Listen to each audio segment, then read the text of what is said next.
All right, in Social Science 110 California Studies, we get into a new unit, chapters 7 through 12, which can essentially be called the race for riches. And part of that has to do with Americans coming from the East Coast to California in order to, well, claim territory and exploit natural resources. It's, the same old thing we've seen, history just replete with. Uh, so, of course, at this particular time, in the mid 1830s, it was still the case that Mexico controlled what today is called California. They called it California also. And it was evident as early as 1835 that President Andrew Jackson wanted to acquire California as part of the United States. Um, Under the next president, Martin Van Buren, the economy is a little on the shaky side, so this business of manifest destiny about people moving westward and conquering the land and taking it from the Native Americans, all of that, was stalled somewhat because of the slow economy. When John Tyler became president later on, he made a couple of attempts, some strategies to secure California from Mexico. One was to do that in exchange for the cancellation of American financial claims against Mexico, and the other was to attempt to seize California by force from Mexico before the British did. There was always this looming prospect, either real or imaginary, mostly imaginary, that the British had designs on taking California, but ultimately the Crown had no interest in taking California. But this sort of thing was trumped up in order to get people excited about America getting California before the British did. Um, so while President James K. Polk launched a plan to purchase California from Mexico, he also had another plan working to persuade Californians to secede from Mexico and to seek U.S. protection. There was another strategy that this president had. Neither plan worked, primarily due to the actions of Captain John C. Fremont, yes, who was somebody who was rather prominent in the U.S. history of the American West. John Fremont in 1846 was in some way responsible for Polk's plan failing. And also the war with Mexico broke out in 1846, and that sort of foiled Polk's plan to gently persuade Californians to secede from Mexico and to seek U.S. protection. John C. Fremont was a lieutenant in the Corps of Topographical Engineers. He met Senator Thomas Hart Benton of Missouri, who instilled Fremont with his enthusiasm regarding westward expansion. And then there was a marriage. Fremont fell in love with Benton's daughter, who was only 16 at the time. Yeah, people married young in those days. But apparently Benton's daughter was highly educated, mostly under the tutelage of her father, Senator Benton. And so the two of them together became a dynamic duo, leading a series of Western exploring and scientific expeditions. And with the former Miss Benton's now Mrs. Fremont's ability to write well, they produced flowery accounts of what the Fremonts saw on their journeys west, which became highly popular to people on the East Coast as they read them. By early 1845, Fremont was convinced that war with Mexico was imminent. And by the way, it should be said here that historical accounts, including those of your authors, suggest that Fremont was kind of a flamboyant fellow, very arrogant, and very much infected with his own self-worth, and so he was out there, so to speak. So with Fremont already having in mind that he thought that war with Mexico was imminent, in 1846, the early part of 1846, he showed up with some men at Monterey under the guise of a scientific expedition.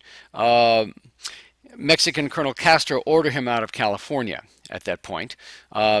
Remember Mr. Larkin from the previous chapter? Well, Larkin mediated between Fremont and Castro, and Fremont retreated to a peak in the Gavilan Range, which are the mountains to the east of Monterey Bay.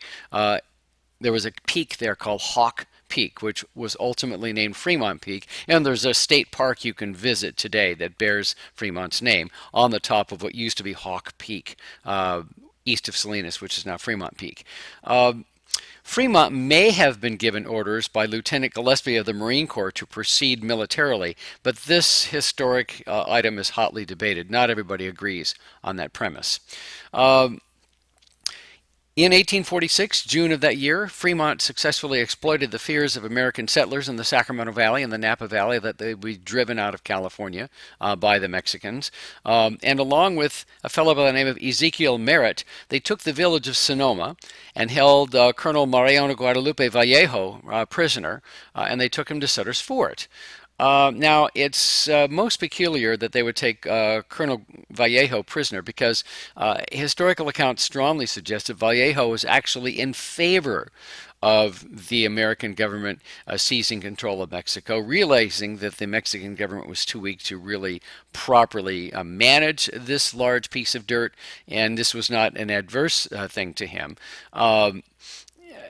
So they took him to Sutter's Fort in Sacramento. Now, this enraged the Californios because, Colonel Vallejo was well respected amongst the Californios, and for that matter, amongst many Americans, because, as I mentioned earlier, Vallejo actually advocated American annexation of California. Interesting anecdote about how Vallejo was finally, subdued. They surrounded his house in Sonoma, and under the guise of taking him prisoner and so on and so forth, we're claiming California, blah blah blah. And he said, hey, let's open some brandy and have a few drinks and talk this over. And so after hours passed, Merritt, who was outside, was becoming increasingly agitated with the fact that nothing had happened, and so he went inside to see what was going on and found all these guys, a little inebriated. And so Merritt was the impetus for getting Vallejo to finally surrender, and then he was taken to Sutter's Fort. There you see an image of a replica of the original bear flag, and this is courtesy of the Marin County History Museum. Um, Actually, as I went ahead a little bit, it wasn't Merritt who was the one that was interested in finding out what was going on in Vallejo's house. It was a guy named William B. Ide. So I correct myself here. William B. Ide was a teetotaler. He is not a man who consumed alcohol, and he was the one that arranged for Colonel Vallejo's surrender. Um, and then Ide and his associates declared themselves a republic, and they put together the flag, that ragtag flag that you see there on the right. Fremont's and Ide's rival claims of responsibility for this so-called Bear Flag revolt were greatly exaggerated. I guess both of these men were really quite self-infected with their own worth. A month later, the United States flag replaced the Bear Flag in a number of places where the Bear Flag was flying. So this short-lived California Republic only lasted for 1 month. The one thing we can attribute to Fremont was that he did name the gap in the coastal range between the Pacific Ocean and San Francisco Bay the Golden Gate. That can be attributed to Fremont historically.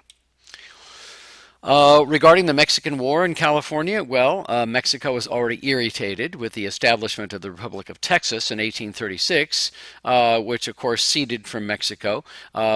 Mexico refused to recognize Texas as a republic.